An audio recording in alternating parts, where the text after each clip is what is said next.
Muito boa tarde a todos os ilustres colegas que nos estão a ouvir. Creio que hoje em maior número e serão à volta de 400 colegas. Vamos dar início a esta que é a terceira sessão do curso intensivo sobre diversas temáticas do arrendamento urbano.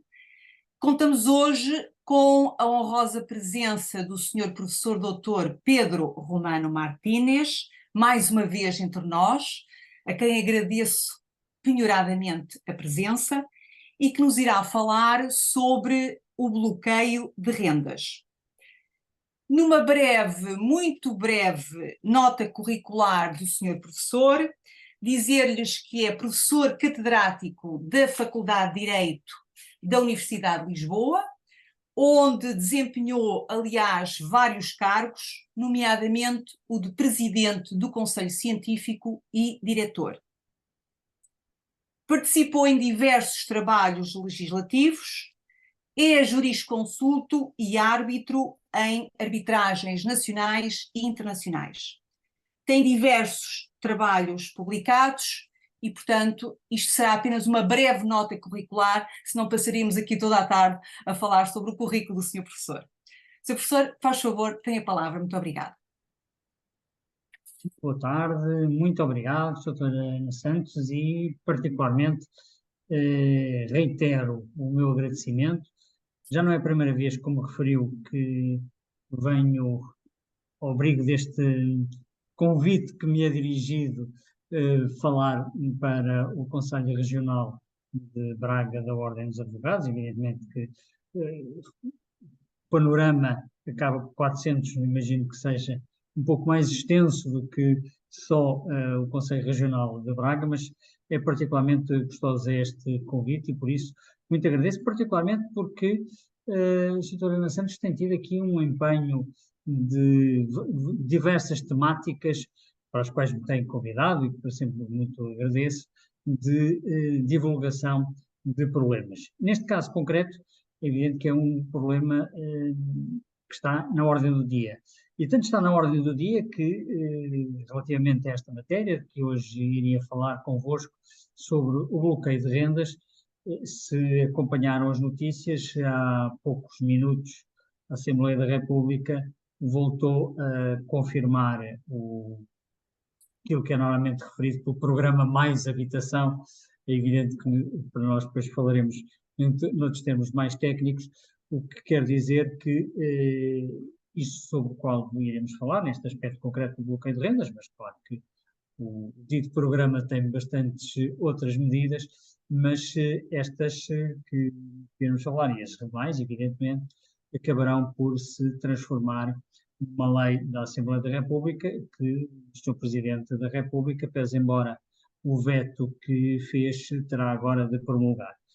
O veto é também interessante, não vou falar agora sobre os termos do veto, até porque são aspectos mais políticos do que jurídicos, e eu tentarei cingir-me a questões mais do ponto de vista jurídico, não incidir, enfim, sempre fazer um mínimo de considerações políticas, sem prejuízo que, evidentemente, temas como este, é muito difícil fazer uma análise jurídica totalmente desligada de algum comentário político e, portanto, se há que este é um dos temas com muita frequência, os problemas jurídicos têm que ser analisados numa panorâmica também política e das consequências económico-políticas que daí resultam.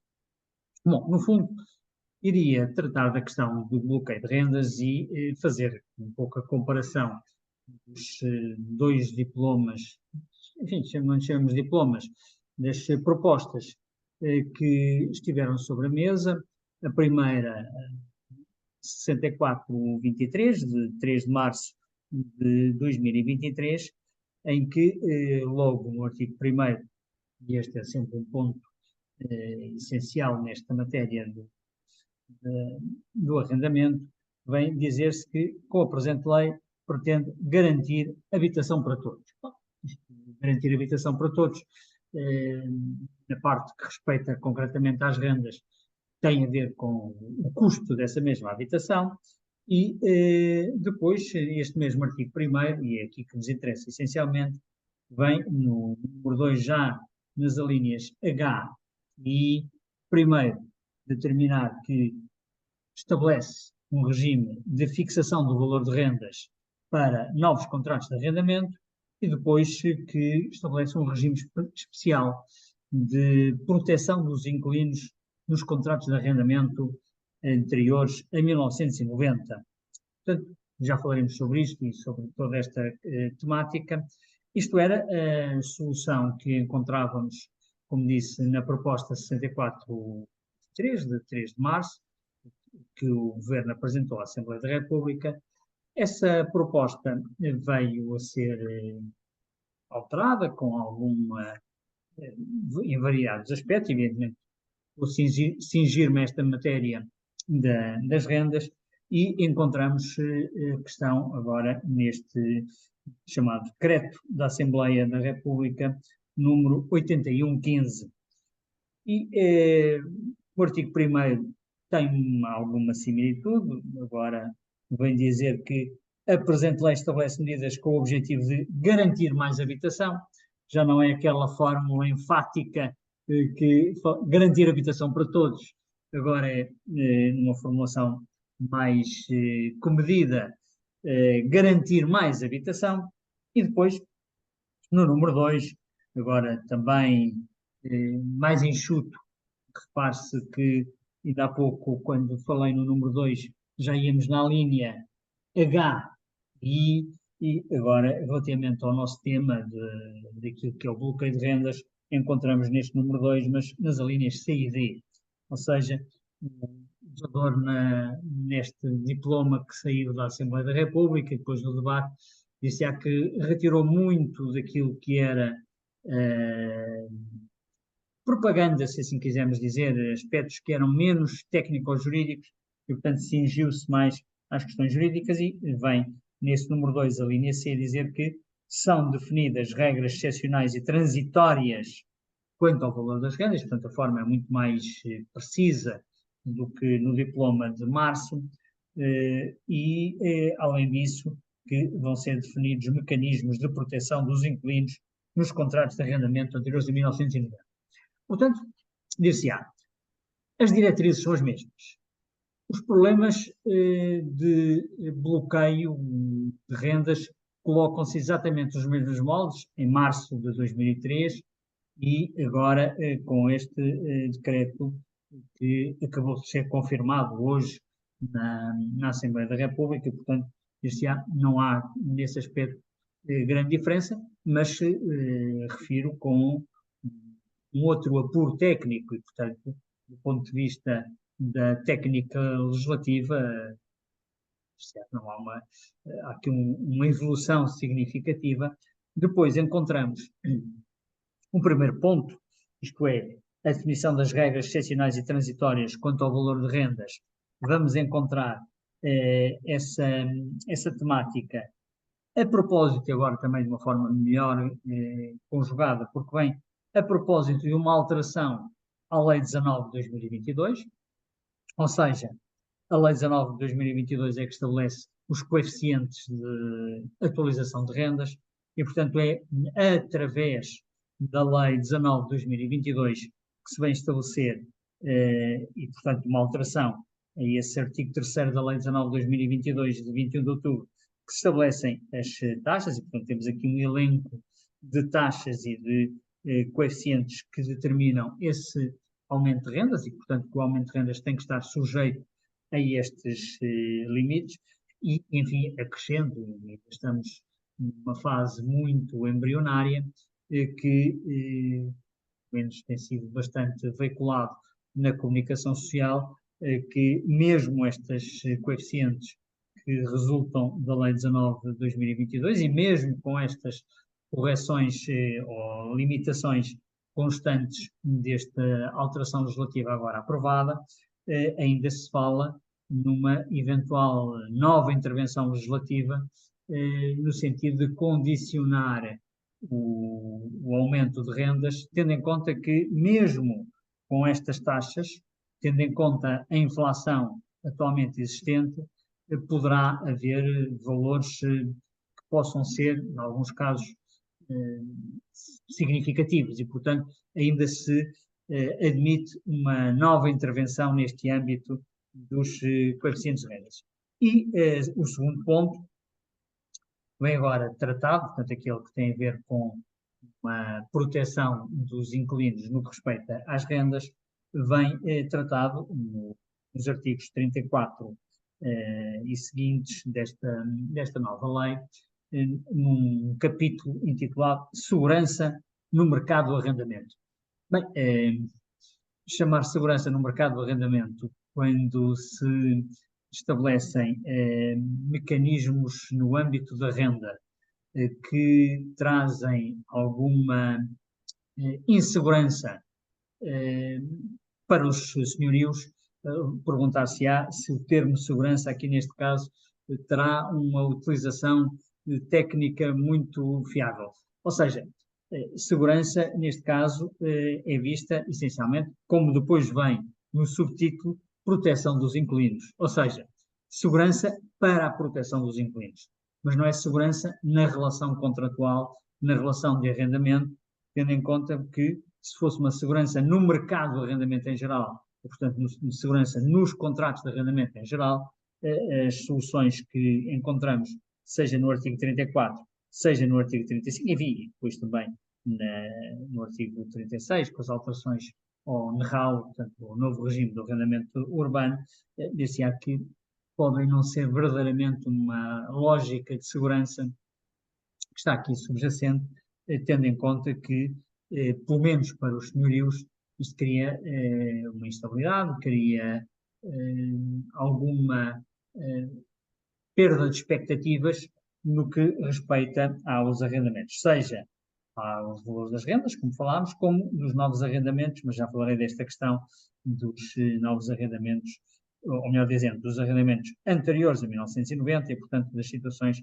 entre os novos contratos, que constam do artigo 34, e os contratos anteriores a 1990, que encontramos no artigo 35 desta lei. Bom, depois deste pequeno enquadramento do que é que iríamos falar deste regime que está, no fundo, agora em cima da mesa e que vai interessar-nos essencialmente este decreto da Assembleia da República, este decreto 81, que foi alvo do veto presidencial e que agora, hoje, acabou por ser aprovado na Assembleia da República.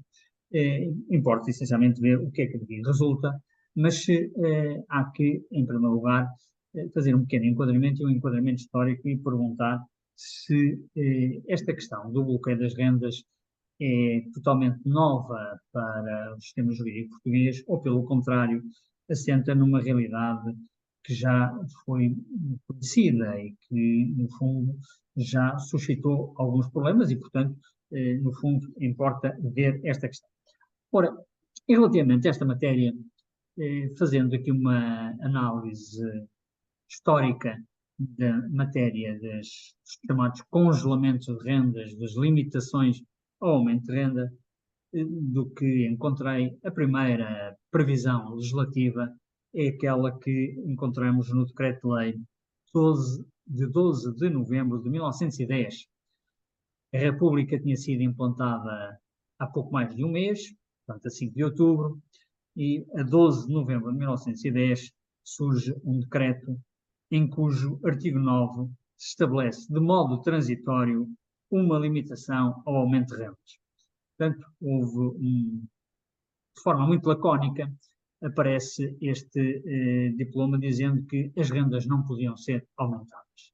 E, portanto, estabeleceu-se logo neste diploma de 1910 a limitação ao aumento das rendas. Seguiu-se o decreto 1079, de 23 de novembro de 1914, em que se proibiu a elevação das rendas. E diria, este diploma tinha essencialmente por fim exatamente esta proibição de elevação das rendas, que consta do artigo 1º, determinando exatamente isto. 1914, portanto, já estamos a ver, estamos perante uma situação de grande instabilidade político-económica, início da Primeira Grande Guerra, e, portanto, tinha, de facto que isto, um problema que justificava alguma intervenção legislativa, enfim, já vamos falar um pouco das justificações nesta Primeira República para as limitações ao aumento de renda. Portanto, surge, como disse, em 1914, esta proibição da elevação de rendas. É evidente que, logo, como tinha referido, em 1910, é indicado que era transitório. A limitação ao aumento de rendas e depois a proibição da elevação do valor da renda, dizia sempre no diploma que era transitório enquanto mantiver a situação de questão económica relacionada com o quê? Com a inflação. A inflação, em 1910, foi acentuada, enfim, a crise resultante da implantação da República trouxe logo uma inflação que justificou esta limitação do aumento de rendas, e depois, em 1914, com o princípio da Primeira Grande Guerra, também a inflação tinha essas justificações. Não ia entrar agora noutros aspectos económicos que estavam aqui subjacentes. A consolidação deste regime de limitação do aumento de rendas, que surge em 1910 como transitório, mas depois vem a ser consolidado no Decreto 5.411, de 17 de abril de 1919.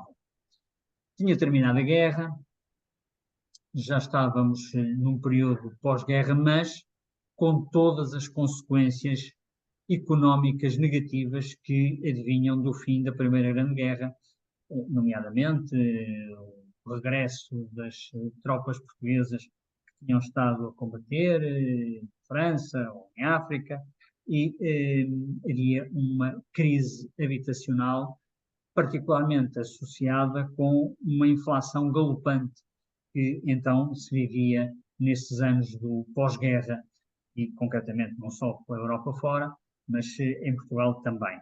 E daí o decreto 5.411 ter consolidado, e consolidou, estabelecendo aqui uma particularidade. Até então, desde 1910, as limitações ao aumento de rendas era só no âmbito do arrendamento habitacional.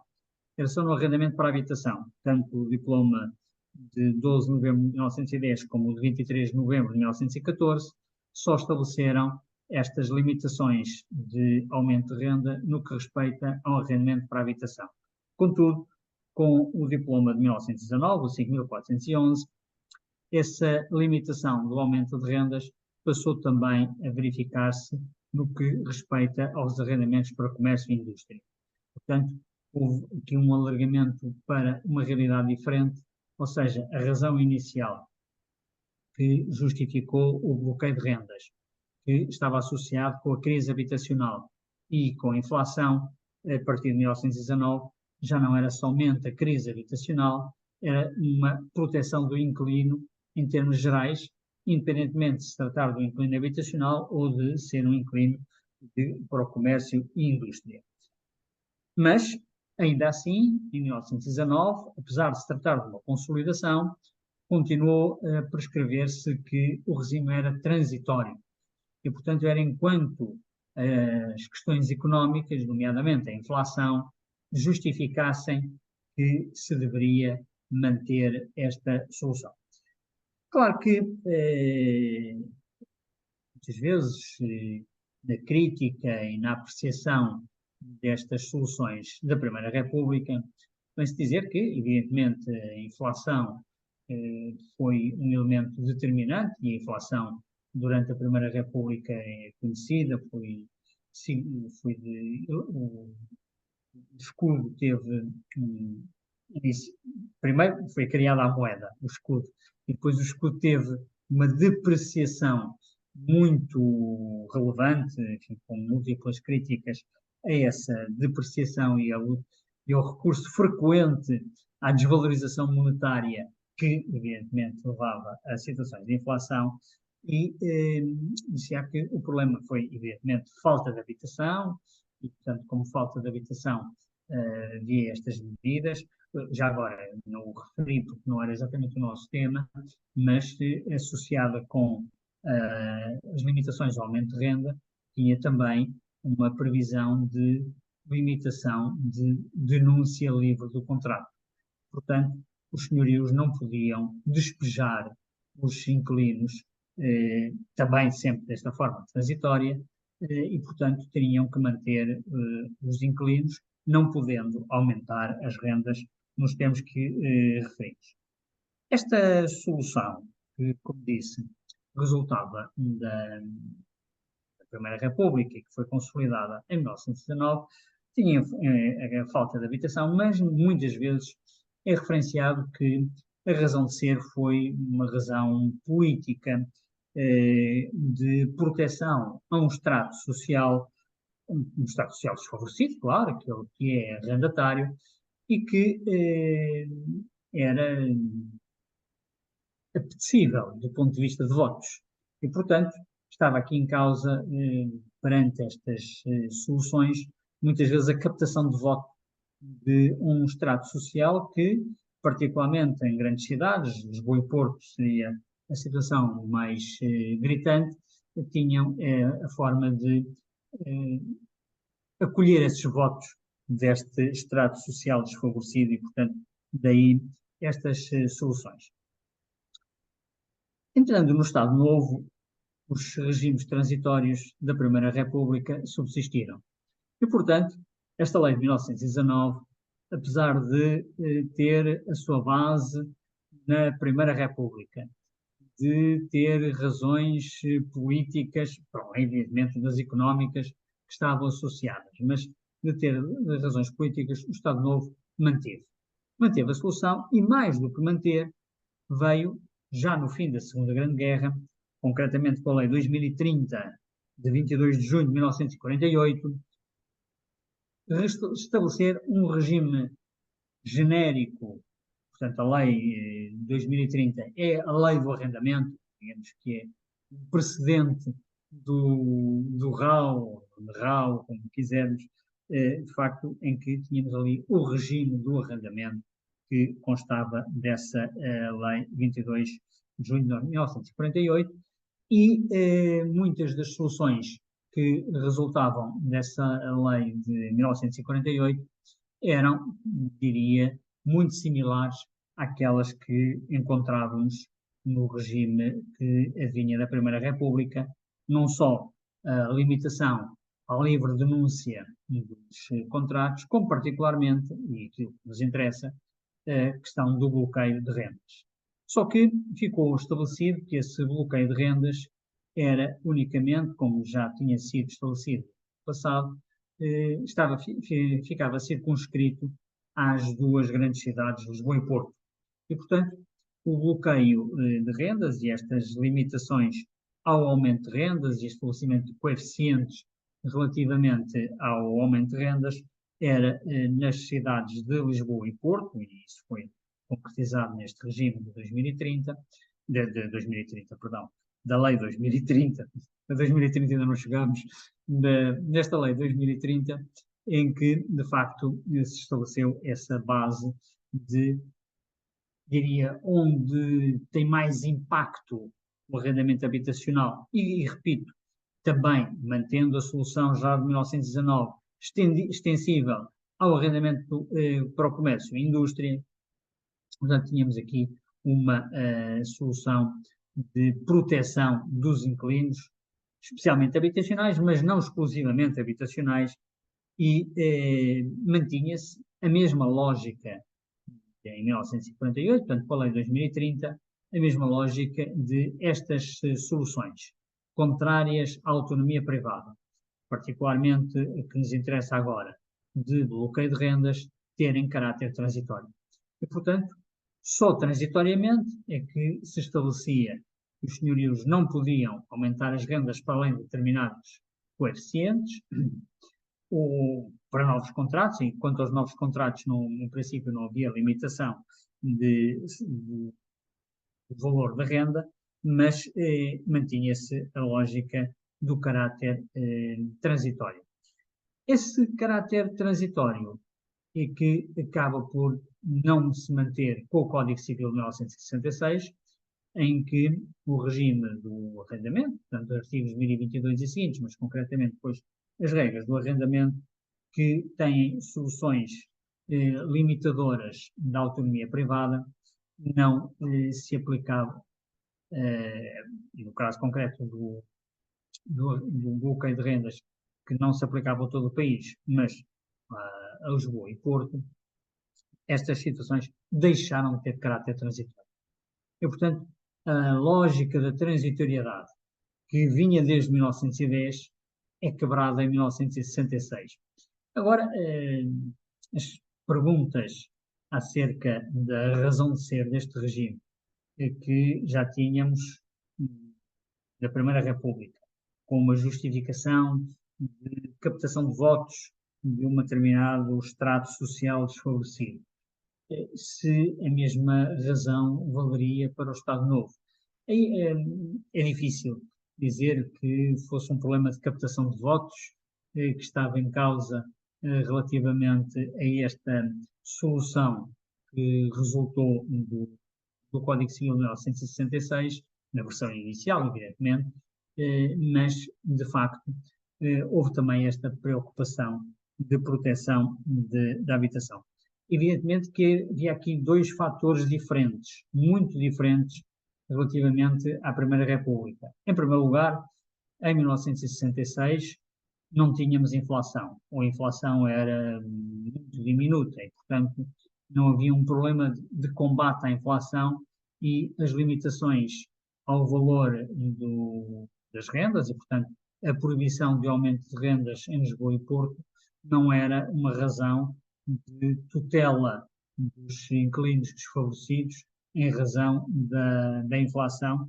Portanto, dir-se-á, o problema de inflação não era essa justificação, e daí as dúvidas e muitas vezes o porquê deste regime que o Estado Novo manteve, limitadamente, mas que manteve, é difícil, e também a questão da captação de votos não parece ser verdadeiramente a razão, mas na realidade acabou por subsistir esta solução.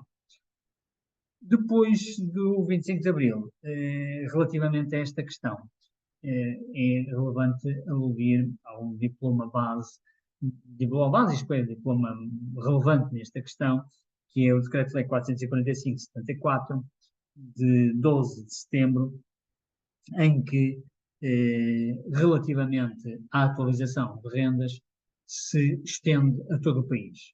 Como referi, até então era somente em Lisboa e Porto, mas a partir do Decreto-Lei 445/74, esta atualização, ou melhor dizendo, esta proibição de atualização, estendeu-se a todo o país.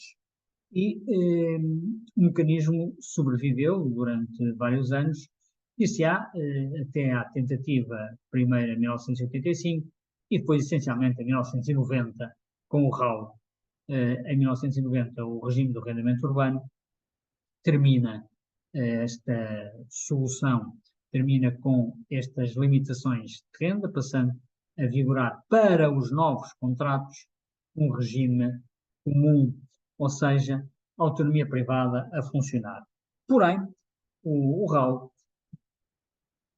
que é de 1990, o regime do arrendamento urbano, que retirou parte das normas do Código Civil relacionadas com o arrendamento para este diploma autónomo, com o RAU passamos a ter um mecanismo de autonomia relativamente às rendas e, portanto, deixou de haver bloqueio de rendas e, portanto, podemos dizer que houve um período longo entre nós, desde 1990 em diante, até agora, em que não existia bloqueio de rendas, os contratos aplicavam-se as regras gerais da autonomia privada. Contudo, o RAU manteve um sistema híbrido na medida em que passou a haver uma distinção entre os novos contratos, portanto, os contratos de arrendamento celebrados a partir de 1990 e aqueles outros que tinham sido celebrados antes de 1990.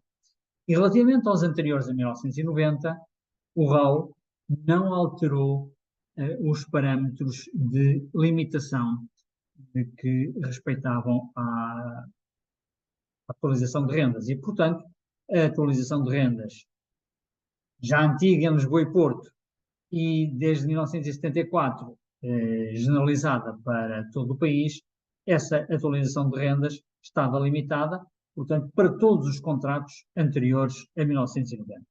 E daí, este regime que agora vamos falar, este aspecto é importante, por isso é que se fala tanto dos contratos anteriores a 1990, porque, de facto, o RAU acabou por estabelecer aqui esta fronteira em que, a partir de então, enfim, com uma tentativa de dinamização do mercado do arrendamento, se pretendeu não estabelecer entraves à autonomia privada, mas essa solução de não haver entraves à autonomia privada era unicamente para os contratos celebrados depois de 1990, depois da entrada em vigor do RAU, subsistindo todas as situações anteriores a 1990 e, portanto, ao regime. Há aqui ainda uma particularidade que nem sempre é tida em conta, na medida em que este regime de livre atualização, nomeadamente das rendas, é a partir de 1990, contudo, o RAU foi modificado em 1995 no que respeita ao arrendamento para o comércio e indústria, portanto, há alguns aspectos que têm a ver somente para o comércio e indústria, somente a partir de 1995. Mas, diria, agora são pormenores que não interessa tanto referir, particularmente neste tema do bloqueio de rendas, e, portanto, dir-se-á que, a partir de 1990, novos contratos, não tínhamos bloqueio de rendas, passamos agora, então, a este novo regime. Bom, e, posto isto, então, queria falar um pouco sobre aquilo que encontramos neste diploma, aprovado ou reaprovado hoje na Assembleia da República, e ver o que é que, relativamente a esta matéria, ele nos traz, sabendo que, no fundo, fiz esta digressão, sabendo que não é novo para nós. As questões de limitação não são novas, já há um tempo que as conhecemos e, portanto, dir-se-á que, pese embora todo o entrave que possam criar aos senhorios no que respeita à livre atualização, mas é uma matéria que já era por nós conhecida. Ora, como referi, este diploma, agora aprovado no seu artigo 1º, no número 2, começa na linha C por determinar que, nesta função de garantir mais habitação, que são estabelecidas regras excepcionais e transitórias, e, portanto, repito, lá voltamos ao velho panorama que desde 1910 era previsto, de que as soluções eram transitórias e que são regras excepcionais quanto ao valor das rendas nos novos contratos de arrendamento. Bom, e agora temos para os novos. Vamos começar com esta primeira parte dos novos contratos de arrendamento, ou seja, aquelas situações em que um determinado senhorio, ou melhor dizendo, algum proprietário urbano, queira colocar um determinado imóvel no mercado e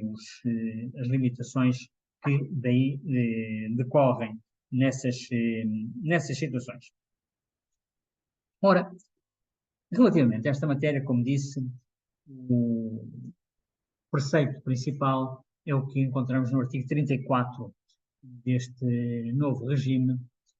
Novo regime, enfim, ainda não está promulgado, mas acabou de ser aprovado no artigo 34, em que nos fala na renda, nos novos contratos de arrendamento, e determinando que esta renda inicial, portanto, aquilo que, no fundo, está normalmente no âmbito da autonomia privada, em que as pessoas, senhorio e inquilino, livremente negociam um valor de renda. Vem agora este artigo 34, número 1, dizer-nos que a renda inicial nestes novos contratos, desde que sejam para fins habitacionais, e portanto agora estamos a circunscrever-nos aos fins habitacionais, e se esses imóveis já tinham estado arrendados, então, se já tinha havido um arrendamento nos 5 anos anteriores à entrada em vigor, quer dizer que a nova renda tem um coeficiente de atualização de 1,02. Ora bem, estamos agora a limitar uma determinada situação. Isto não é para todos os novos arrendamentos, é unicamente para os novos arrendamentos que sejam sequência de arrendamentos passados.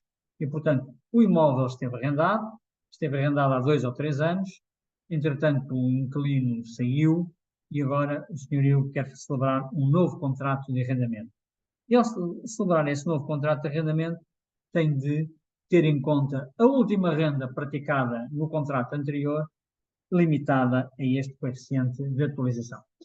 Bom, do ponto de vista da autonomia privada, isto é algo um pouco estranho, que quando se negocia um contrato, um novo contrato, com uma nova pessoa que nada tem a ver com o anterior, em que o senhorio quer agora celebrar esse novo contrato, tem de estar sujeito ao valor que praticou anteriormente, em contratos anteriores, nos últimos 5 anos, para determinar esse valor da nova renda. É evidente que a razão, justificação desta solução seria um pouco estranha do ponto de vista da liberdade contratual e, como dizia ainda há pouco, não muito apetecível para os senhorios de não terem uma liberdade de negociação de rendas. Diz-se que, e foi isso que foi invocado, que é para evitar valores especulativos de renda. Bom, é evidente que o problema de saber o que é valores especulativos é sempre um pouco difícil. Nós podemos dizer o que é especulação, na medida em que o mercado é que normalmente determina os valores. E, portanto, se um determinado senhorio quer colocar um imóvel no mercado de arrendamento, em princípio terá que ver qual é o preço de mercado para determinar o valor da renda. Mas, de facto, neste caso, o legislador limita esta situação e faz aqui uma limitação que, de facto, pode ter vários inconvenientes. Enfim, isto só uma pequena ponderação, mas muitas dúvidas se colocarão, nomeadamente se o senhorio, entretanto, fez obras relevantes naquele prédio, em que medida é que, ao ter feito essas obras relevantes, não justificará que o valor da renda seja totalmente distinto do último valor, tendo em conta que o investimento feito pode não ser justificativo. Claro que o número 5 prevê que, no caso de imóveis que sejam objeto de obras de remodelação, restauros profundos, devidos e atestados pela Câmara Municipal, a renda inicial dos novos contratos, e, nesse caso, pode acrescer o valor relativo a correspondentes despesas suportadas até o limite de 15%.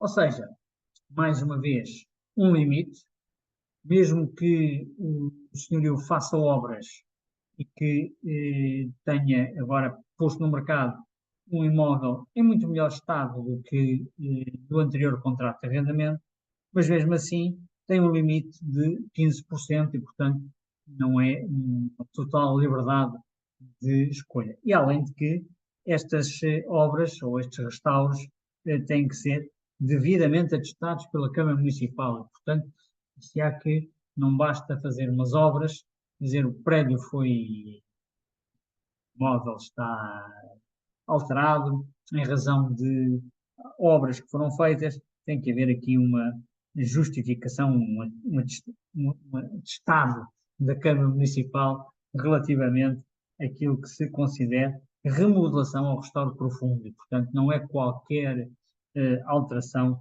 que permite este mecanismo. Enfim, estamos aqui perante algo que é, do ponto de vista da autonomia privada, não sei se verdadeiramente aliciante para colocar bens no mercado, imóveis no mercado, portanto, suscita-se esta dúvida, saber em que medida é que este artigo 34 contribuirá para haver mais bens, mais imóveis no mercado do arrendamento, sendo mesmo para os novos arrendamentos, os senhorios não estarão muito interessados em celebrar contratos atendendo a estes limites que, de facto, podem ser frustrantes, especialmente se houver algum investimento que não se possa qualificar como restauro profundo, mas mesmo assim que não seja compensado por um aumento de renda num coeficiente de 1,02. Posto isto, importa então tratar agora da outra realidade, que é talvez a mais complexa, que respeita e que tem sido sempre alvo de uma particular dificuldade no nosso sistema jurídico, que é a dos contratos anteriores a 1990.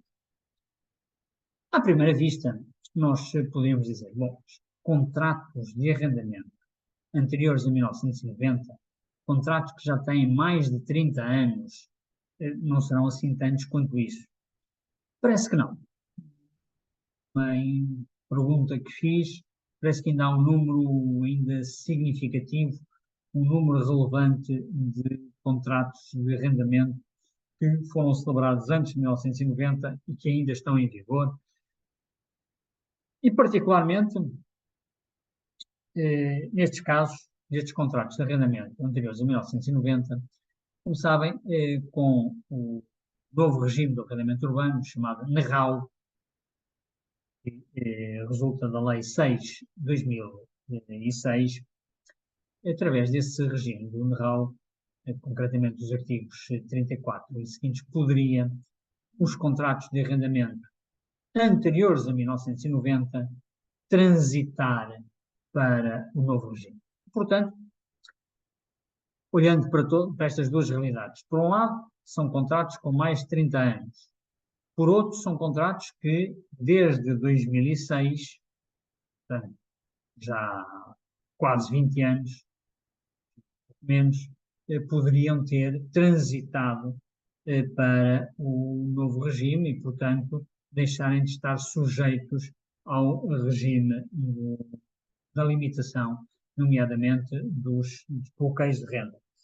Todavia, ainda que o legislador tenha permitido, em 2006, através dos artigos 35 e 36 do NERRAU, portanto, o novo regime do arrendamento urbano, portanto, o regime da Lei 6/2006, que houvesse transição, este mecanismo que agora vem surgindo, que agora encontramos no artigo 35 desta lei, portanto, cuidado agora que há aqui uma grande similitude de números, agora estamos a falar do artigo 35 deste regime, hoje aprovado, vai aplicar-se aos contratos abrangidos pelos artigos 35 e 36 que não transitavam. Ou seja, o legislador deu a possibilidade de os senhorios, a partir de 2006, sempre que o contrato era anterior a 1990, que transitassem para o NERRAU. E que, portanto, ao transitarem para o NERRAU, deixassem de estar sujeitos à limitação do bloqueio de rendas e, portanto, entrassem no regime comum de livre negociação da renda. Contudo, ainda que tenham passado 30 e tal ou mais anos desde a celebração desses contratos, ainda que tenham decorrido desde 2006, um período longo em que os senhorios podiam ter feito transitar esses contratos para o NERRAU, subsistem ainda muitos contratos que não transitaram, anteriores a 1990 e que não transitaram. E então, relativamente a esses contratos que são anteriores a 1990 e que não transitaram para o NERRAU, vai haver também um mecanismo de limitação no que respeita à renda a fixar para 2024. Portanto, para além de outras hipóteses, para além de situações que possam ainda decorrer de novas intervenções legislativas, que já se têm referido várias vezes, Este diploma, concretamente no artigo 35, determina que para esses contratos que se mantêm ainda ao abrigo do regime anterior a 1990, portanto, que não transitaram para o regime da liberdade contratual, que para essas situações, então temos um mecanismo de limitação de renda a aplicar até 2024. Por outro lado, tendo em conta tudo o que ocorreu desde 2006 com o NERAL, na tal transição, vem agora,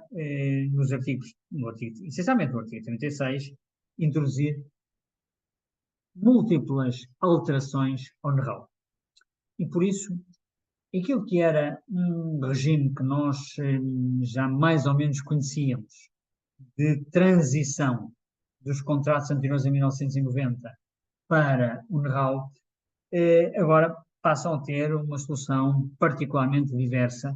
Enfim, não vou entrar nesses pormenores, não sei se haverá depois alguém que intervenha nesta área, mas o artigo 36 estabelece uma modificação ao NERAL, portanto, ao ter uma nova alteração à Lei 6 de 2006 e altera variedíssimos artigos deste chamado NERAL, que passam a ter uma nova redação e, se repararem, tem agora uma clara dificuldade de transição de contratos, ou seja, aquilo que foi relativamente simplificado, enfim, quando digo simplificado, não se pode dizer que fosse um regime simples, o que resultava da Lei 6 de 2006, mas em que mais ou menos se tinha um panorama com aqueles mecanismos de propostas, contrapropostas, para se transferir o regime de arrendamento antigo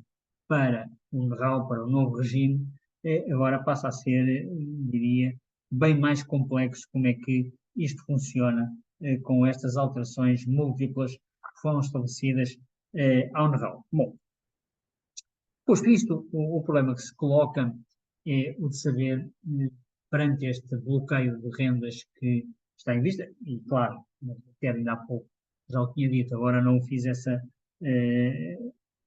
indicação, mas, para além disto, temos a tal alteração à Lei 19,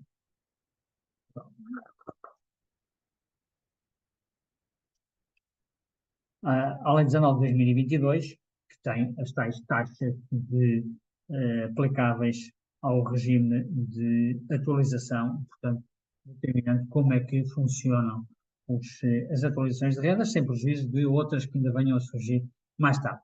Bom, com isto, no fundo, para dizer que este mecanismo de bloqueio de rendas, do ponto de vista jurídico, suscita sempre uma dificuldade, na medida em que põe em causa um princípio, que é um princípio da liberdade contratual, de as partes livremente estabelecerem o que é que e como é que vão definir os termos da relação contratual em que se encontram. Com este sistema de bloqueio de rendas, esta regra da liberdade contratual e, portanto, todo o mecanismo que resulta de autonomia privada das partes negociarem no início o valor de uma renda ou para a renovação do contrato, estabelecerem uma nova renda, vai ficar fixado, determinado por estas soluções que resultam deste regime e isso, do ponto de vista da lógica contratual, é sempre algo complexo, que um contrato, que no fundo é um exemplo paradigmático do produto da autonomia privada, esteja condicionado por estas situações. Claro que as razões são variadas, são razões políticas que estão subjacentes, associadas com uma situação de inflação que encontramos, com a qual nos deparamos e que levou a um aumento muito significativo de rendas, mais do que aquilo que seria o valor esperado e, portanto, a situação acaba por ser relativamente complexa. Claro que, fazendo uma comparação com entre o mercado do arrendamento e o mercado da compra de habitação, nomeadamente, particularmente quando essa compra de habitação é feita com recurso ao crédito, também aí se verifica um aumento exponencial do valor da contraprestação que resulta de fatores exógenos ao contrato, claro, que estão associados com a taxa de juros fixada pelo BCE, com a inflação, etc., e em que os valores das prestações são significativamente modificados. Ora, nesse âmbito, há aqui uma diferença de intervenção. A intervenção legislativa no que respeita a contratos de compra e venda financiados, e, portanto, com financiamento bancário, tem tido uma intervenção muito pontual, muito limitada, relativamente ao mercado do arrendamento, já não tem sido essa a solução. Portanto, há aqui uma intervenção muito frequente. Se calhar, por ser mais simples, também por haver um lastro histórico, como vimos, em que há uma certa tradição de o legislador intervir nesta área, facilitando certas finalidades políticas através de uma intervenção legislativa, mas pergunta-se se isso corresponde a um mecanismo que promove a segurança num determinado mercado, no mercado do arrendamento e, portanto, nos contratos de arrendamento, ou se, pelo contrário, tem mais que ver com uma finalidade política que diria mais fácil de pôr em prática do que alterando certos mecanismos bancários de funcionamento e, portanto, disse-á que para o mercado do arrendamento a intervenção legislativa, e concretamente nesta questão do bloqueio de rendas, acaba por ser uma forma menos complexa de intervenção, com menos entraves, e daí esta tradicional, como vimos desde 1910, que os vários legisladores, quando têm alguma dificuldade neste âmbito, intervêm limitando o aumento de rendas e, portanto, este há que acaba por ser algo que ocorre com alguma finalidade.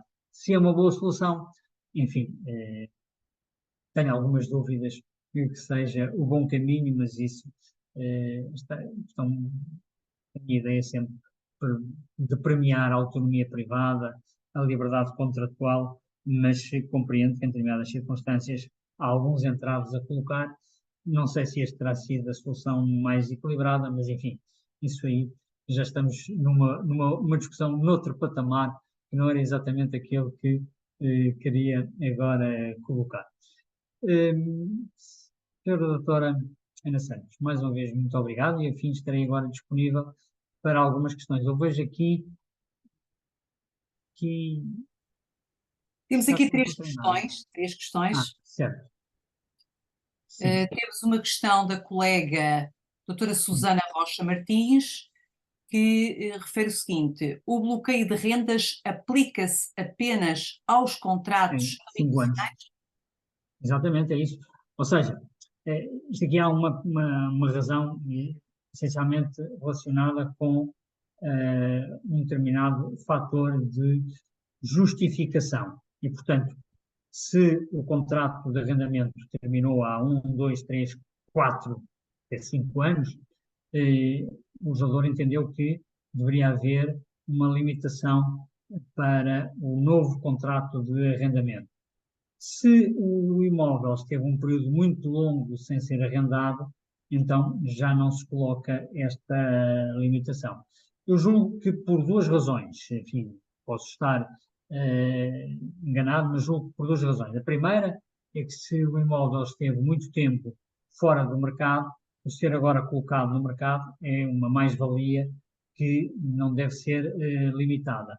E a segunda é o facto de partir-se do pressuposto que não é normal que um senhorio que tenha um prédio para arrendar não arrendo durante 5 anos. Portanto, algo ocorreu, ou foram obras, ou houve alguma transformação que justificou aquele período tão longo, daí que se tenha estabelecido esta regra dos 5 anos, sob pena de estarmos a pensar em valores de rendas que já nada tinham que ver com a situação atual. Portanto, daí esta limitação dos 5 anos que o legislador estabeleceu no número 1 do artigo 34, exatamente.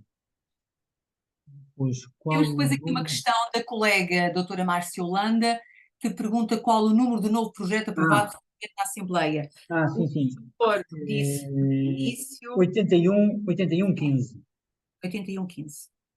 8115. Depois temos aqui uma questão colocada pela colega doutora Marta Esteves, que nos diz o seguinte: o número 1 do artigo 34 refere-se aos contratos celebrados nos 5 anos anteriores. Refere-se a contratos cujo início ocorreu nos últimos 5 anos? Questiona a colega. Assim sendo, não se aplicaria aos contratos antigos, certo? Certo, mas essa já tínhamos respondido. Agora acho que falta é uma terceira, que é a doutora Susana Rocha Martins, se o bloqueio de rendas se aplica apenas aos contratos habitacionais. É só para os habitacionais. Essa já está, doutor, essa já está. Então agora sou eu que estou Eu perdido. ponho uma outra na parte Sou eu que final. estou perdido agora aqui neste... Há um colega que pergunta: esta limitação aplica só aos contratos novos ou também às atualizações de rendas em contratos já celebrados? Não, aqui há 2 regimes. Por um lado, são os novos, o artigo 34, sabe, é o 34, exatamente, o 34 é para os novos contratos. E para os contratos antigos, para aqueles que estão em vigor, portanto, que se mantêm em vigor, aí temos o regime dos coeficientes de atualização. Portanto, nos contratos em vigor, liberdade de renovação desse contrato, mais concretamente de atualização da renda, está sujeita aos coeficientes que resultam desta alteração à Lei 19/2022. Bem, temos mais 2 questões. Uma colocada pela colega doutora Maria Soares, que pergunta se esta limitação na atualização de renda será uma forma de impedir a oposição dos senhorios à renovação. Bom, é evidente que normalmente as situações estão interligadas, mas em regra, e que eu referi logo de início, quando o legislador em 1910 começa a estabelecer limitações à atualização de rendas, também estabelecia limitações à livre denúncia dos contratos. E, portanto, é frequente que as duas questões estejam interligadas. Mas, tal qual como aparece agora regulado, vêm autonomamente, ainda que, evidentemente, estamos sempre a pensar nesta situação. Ou seja, o senhorio, se quiser denunciar o contrato, poderá fazê-lo, naqueles casos em que esteja dentro dos parâmetros legais para denunciar o contrato, mas depois, quando vai celebrar um novo, não pode aumentar a renda para além de 1,02, salvo erro. Portanto, digamos que há aqui alguma limitação, alguma interligação entre as duas realidades de denúncia e aumento de rendas, claro. Precisamente. A doutora Sónia Castro pergunta: os contratos anteriores a 90 que não transitaram para o NRAU, mas foram ao abrigo da chamada Lei Cristas, atualizados no valor da renda, o que sucede quanto às atualizações? Pois, se não transitaram, aplica-se este regime, ou seja, o que o artigo 35 estabelece, o número 1, é que há que distinguir os contratos que transitaram a partir de 2006, mais concretamente a partir de 2012, com a chamada Lei Cristas, porque em 2006 ainda a formulação ainda era bem difícil a transição, mas a partir da chamada, que é 2012 a Lei Cristas, aí sim passou a haver uma facilitação.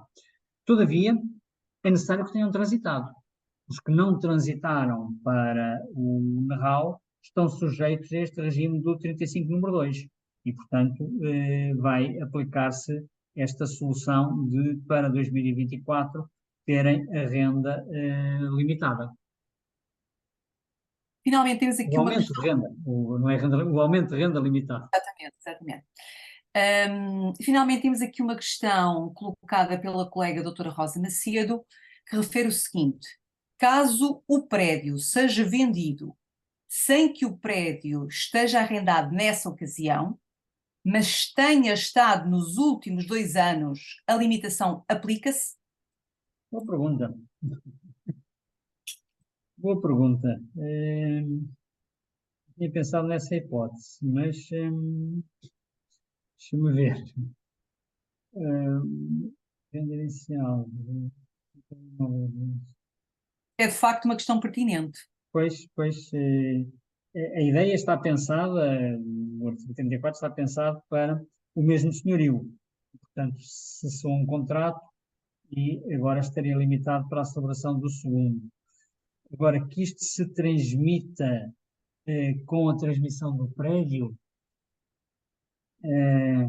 pois, não sei.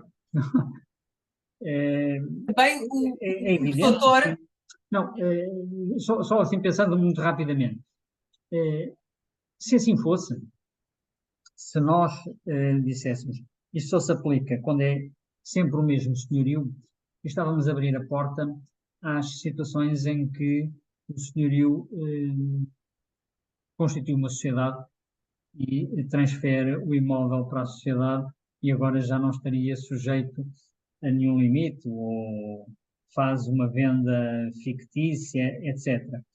Mas, na realidade, parece um pouco estranho que alguém que adquirir um imóvel fique limitado na sua esfera, na sua liberdade, pelos contratos que o anterior proprietário tinha, sem que isso tenha qualquer previsão. E, portanto, eu, se calhar, apontando para um princípio de autonomia privada, diria que, se calhar, o novo proprietário não está sujeito a esta limitação. Mas, enfim, não, isto pode ser aqui, pode trazer aqui alguma complexidade, particularmente por abrir-se aqui a porta, dizer, bom, agora temos aqui um mecanismo, vamos mudar a titularidade e mudando a titularidade do prédio já conseguimos não respeitar este regime do número 1 do artigo 34. Muito bem, doutor. Entretanto, a colega doutora Elsa Silva Rocha coloca a seguinte questão: o artigo 35, número 2, será uma norma imperativa que impede uma atualização superior por acordo, como forma de o senhorio pressionar o inquilino no sentido de obstar à oposição da renovação? Vamos lá ver. O artigo 35, número 2, não impede que as partes estabeleçam um acordo diferente, ou seja, eu vejo este regime, tal qual como ele aparece, como proteção do inquilino. E, Portanto, portanto, não será uma norma imperativa, não é, doutor? não é uma norma imperativa no sentido que as partes poderão querer uma solução diferente, nomeadamente o inquilino que quer negociar com o senhorio até que sejam feitas umas obras, pode dizer, olha, sim senhor, vamos estabelecer aqui um valor de renda superior a este, mas ao mesmo tempo vai-me fazer aqui uma pintura nas paredes. Acho que isto estamos no domínio da autonomia privada, não creio que haja impedimento a que o inquilino esteja de acordo com um aumento superior. Portanto, é proteção, ou seja, se o inquilino não tem disponibilidade para pagar, não lhe pode ser imposto um aumento de renda superior àquele que resulta destes coeficientes.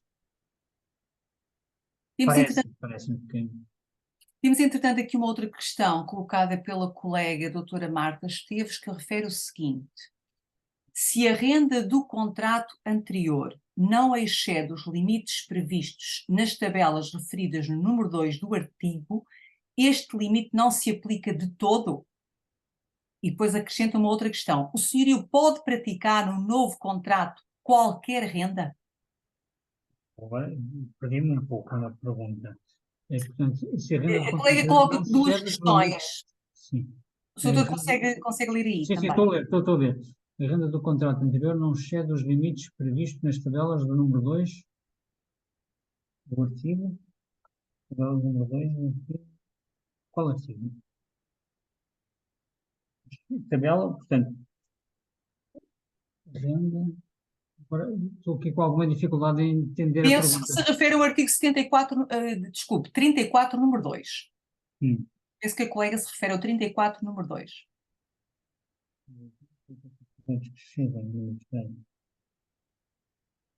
Sim, ou seja, claro, o que eu. Ah, sim, sim, pronto, o 34 número 2 certo. Portanto, no fundo, está aqui uma situação em que, eventualmente, o contrato não excedia esses limites de preço de renda em função da tipologia, ou seja, o- as tabelas que falámos, nomeadamente as que encontramos na Lei 19 de 2022, têm a ver com vários fatores, tipologia, zona em que o prédio se encontra, etc. Portanto, o que está pensado é que este regime, para aquelas situações em que o senhorio aplica os valores máximos, e, portanto, se ele está a aplicar os valores máximos, estará limitado.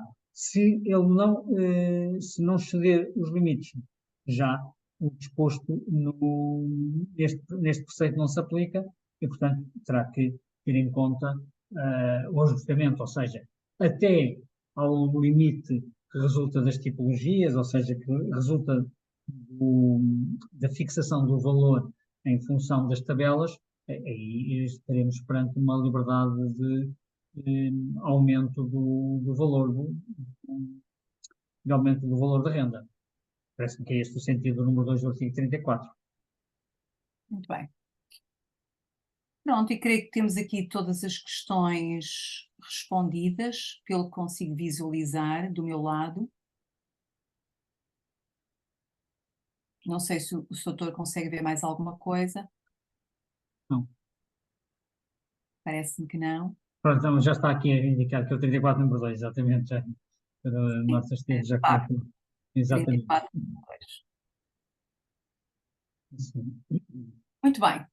Não havendo mais questões, renovo o meu penhorado agradecimento por esta fantástica sessão, brilhante exposição e tão oportuna e tão tempestiva num dia em que realmente foi aprovado o diploma na Assembleia da República, não poderia ser mais tempestivo. Relembro aos colegas que a próxima sessão do curso será já na próxima segunda-feira, com o professor Dr. Luís Menezes Leitão, às 18 horas. Muito obrigada a todos, um bom fim de semana e até breve. Obrigado, muito boa tarde. Obrigada. Boa fim de semana, obrigadíssimo.